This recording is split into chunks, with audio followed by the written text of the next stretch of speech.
तैयारी तो आप जानते हैं कि किसी हालत में 300 से आगे, तो 300 से आगे आप समझ सकते हैं। और जो आंधी तूफान चल रहा है वो कहीं ऐसी स्थिति ना हो जाए कि सारे ध्वस्त हो जाएंगे और उत्तर प्रदेश में 2/3 से बहुमत से भी ज़्यादा की सरकार हमारी बनेगी, इसमें कहीं दो मत में मेरा विश्वास है।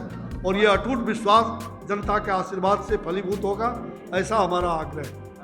मुझे लगता है कि देखिए, सरकार ने रेलवे भर्ती बोर्ड के द्वारा जो एग्ज़ाम हुआ था और रेल मंत्री ने इस पर स्पष्ट अपना बयान दिया है उन्होंने, और रेल मंत्रालय बयान जारी किया है कि किसी भी हालत में जो भी विद्यार्थियों, जो परीक्षार्थी थे, उनके साथ जो भी हुआ है उस पर जांच कमेटी बैठ गई है और जांच कमेटी ने इसको पूरी तरह से देखने के साथ हम इस निष्कर्ष पर पहुंचेंगे और छात्रों के साथ किसी प्रकार की कोई ज्यादती नहीं होगी। ये विश्वास रेल मंत्री जी ने और मंत्रालय ने दिया है और मुझे विश्वास है कि इस पर जो छिटपुट घटनाएं कहीं छात्रों के साथ हुई है तो हमें शांति और सुव्यवस्था के साथ, अनुशासन के साथ रहना चाहिए और निश्चित रूप से छोटी मोटी कहीं हिंसक कह सकते हैं कि रूप ले लेने के बाद पुलिस को छोटी मोटी कार्रवाई करनी पड़ती है, कहीं थोड़ी बहुत कार्रवाई हुई होगी। फिर भी हम चाहेंगे कि छात्रों पर किसी प्रकार का कोई इस प्रकार का हम उन्हें शांति से और सुव्यवस्थित रूप से हम उनको, छात्रों की बातों को हम उजागर करते रहें। और हम लोग स्वयं छात्र आंदोलन के इतिहास के गर्भ से पैदा हुआ, इसलिए छात्रों के उचित मांगों को देखते हुए हम उनके मांगों को कुचलने नहीं देंगे, ऐसा विश्वास है। और राहुल जी को इतना जानकारी होना चाहिए कि भारत और यह देश जो हमारा है, यह राष्ट्र बराबर इदम नवम इदम राष्ट्राय स्वाहा, ये राष्ट्र के लिए समर्पित लोगों की टोली है। ये विदेश की संस्कृति नहीं है, भारत की संस्कृति है। और सचमुच में हिंदुत्व ही राष्ट्रत्व है, ये सुप्रीम कोर्ट ने भी अपने वर्डिक्ट में कहा है। जैसे भारत की संस्कृति विराट है, उन्हें अपनी संस्कृति को पहचानने में 7 जन्म लगाना होगा, तब भारत की संस्कृति को वो पहचान पाए। अब उनको राम और रावण का रामायण कभी पढ़े होते तो उनको ज्ञान होता। उनको पहले कहिए रामायण पढ़े। राम और रावण की जो संस्कृति है, रावण तो साक्षात ब्रह्मांड विद्वान आदमी, जिनके हृदय में जानकी का वास होता था, वही रावण है। जो राम के लिए, राम के आशीर्वाद से जो अपने मोक्ष प्राप्त किया, तो राम और रावण की बात उन्हें मालूम नहीं है। उनको रामायण, वाल्मीकि रामायण, गोस्वामी तुलसीदास जी का रामायण, उसका अध्ययन करना चाहिए। अभी नवशिखुआ है, अभी नए विद्यालय में वो आए हैं और कांग्रेस में वो आए हैं। वो कांग्रेस का यहाँ जमानत भी नहीं बचने वाला है उत्तर प्रदेश में। भाई कांग्रेस का भविष्य उनके परिवार में दिखता है और कहीं नहीं दिखता है। भाई ये लोग मालूम नहीं कि इस देश की विरासत ही भारत की संस्कृति और सभ्यता। लोग रहते हैं, गंगा जमुना की संस्कृति है। और हमने सबको, महात्मा गांधी जी कहा करते थे, मंदिर मस्जिद सभी एक समान है।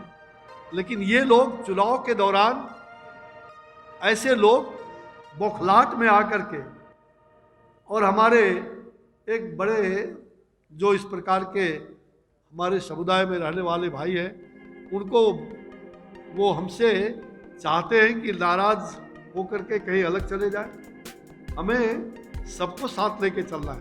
प्रधानमंत्री जी का सबका साथ, सबका विकास, सबका विश्वास और सबका प्रयास से हम इस देश को 21वीं शताब्दी का भारत विश्व गुरु के रूप में बने, यह हमारी सोच है।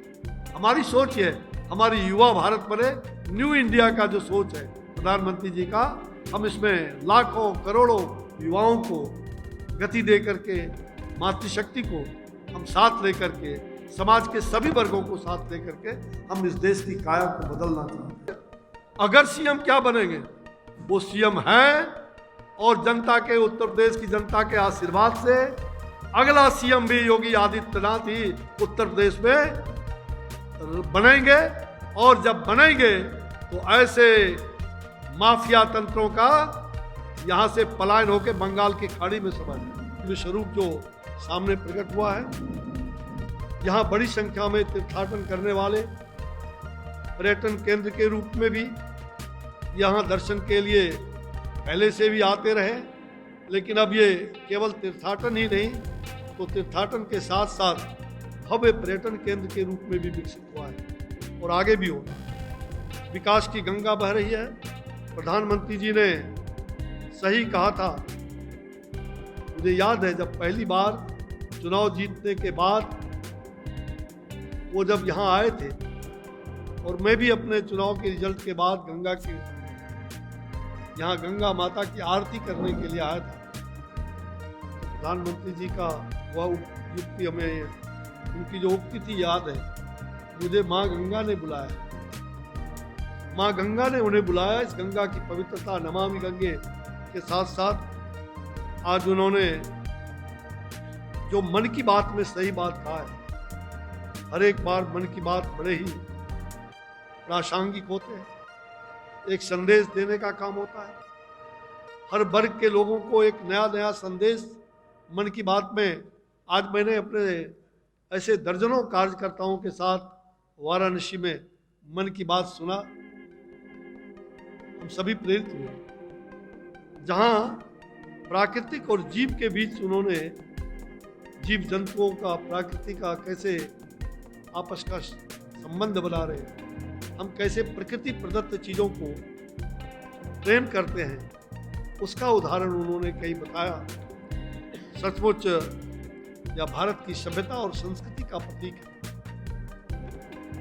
बनारस में यह संगम देखने को मिलता है, इसमें कहीं दो मत नहीं। और प्रधानमंत्री गरीब कल्याण अन्य योजना के माध्यम से, आप पत्रकार मित्र हैं, मैं इसलिए कह रहा हूँ, लोग कहते हैं कि अच्छा पिछले बार चुनाव तो जीतेंगे, लेकिन पिछले बार जैसा चुनाव जीतेंगे या नहीं। मैं कह रहा हूँ कि अभूतपूर्व विजय की ओर आप नोट करें।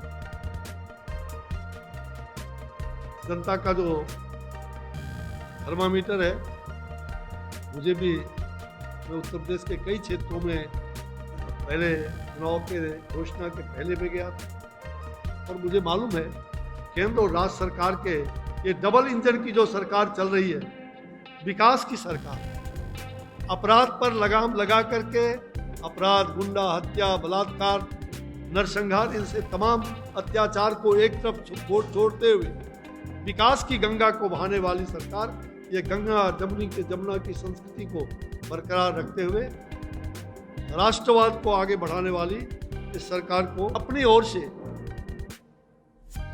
गरीबों को मुफ्त अनाज देने का जो काम प्रधानमंत्री नरेंद्र मोदी जी के माध्यम से,